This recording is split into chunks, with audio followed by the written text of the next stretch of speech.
বাঙালিদের একটা অসাম্প্রদায়িক উৎসব।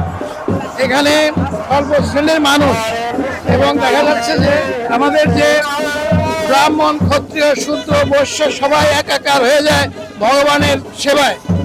তাই এখানে আমাদের এবার যে রথ উৎসব হচ্ছে সেটা হচ্ছে আমরা মনে করি যে বাংলাদেশের বর্তমানে একটা শান্তি সমৃদ্ধির জন্য একটা আমাদের এই উৎসবটা সর্বাঙ্গীনভাবে পাংশা রাধা কুঞ্জ বিহারী মন্দির মহিশালা থেকে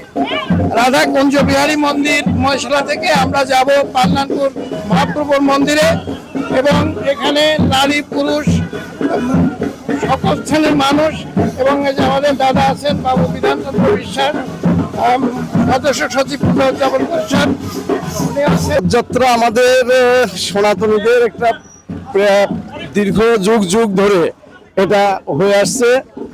আমাদের এটা প্রাণের স্পন্দন থেকে আমরা এই অনুষ্ঠানটা পালন করে থাকি। এটা আমরা আপাতত এই বর্তমান সময়ে সুন্দর সুষ্ঠুভাবে পালন করতে পারছি বলে আমি প্রশাসন সহ সরকারকে ধন্যবাদ জানাই। আমরা সবাই যাতে সুন্দরভাবে আমাদের ধর্মীয় কার্যক্রম করতে পারি এই জন্য আমি সবাইকে দল বন্ধ নির্বিশেষে ধর্মবর্ণ নির্বিশেষে সবার প্রতি আমার রইল ভালোবাসা।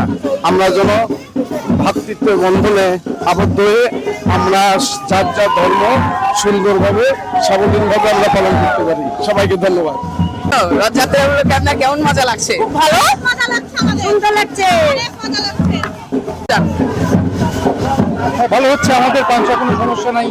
দুটো রথ আছে পাংশা, নিত্য সাধুর একটা, আশ্রমে একটা, শ্মশানে একটা, খুবই ভালো হচ্ছে। কিছু বলুন। রথযাত্রা উপলক্ষে তো ইতিমধ্যে আমার স্যার এবং অনেকেই বলেছে আমরা এই জগন্নাথ দেবের রথযাত্রা পৃথিবীর অনেক দেশে আজকে এই রথ উৎসব হচ্ছে। বিশেষ করে ভারতের পুরীতে পৃথিবী বিখ্যাত যে রথ উৎসব সেটা ভারতের পুরীতে হয়ে থাকে। ঠিক তারই ধারাবাহিকতায় আমরা বাংলাদেশেও এই অনুষ্ঠান উদযাপিত হচ্ছে। আর সেই সাথে আমরা পাংশা উপজেলার পক্ষ থেকেও আমাদের দুইটা রথ আজকে এই রাস্তায় বর্ণাঢ্য র্যালি শোভাযাত্রা করবে। ইতিমধ্যে আমরা যে র্যালিটা শোভাযাত্রা হচ্ছে সেটা আমাদের কুঞ্জবিহারী মন্দির থেকে আমরা ঠিক মাঝামাঝি পথে আছি, যে আমরা উদ্দেশ্য গন্তব্য হচ্ছে আমাদের মহাপ্রভুর মঠ এই পান্নারায়ণপুর।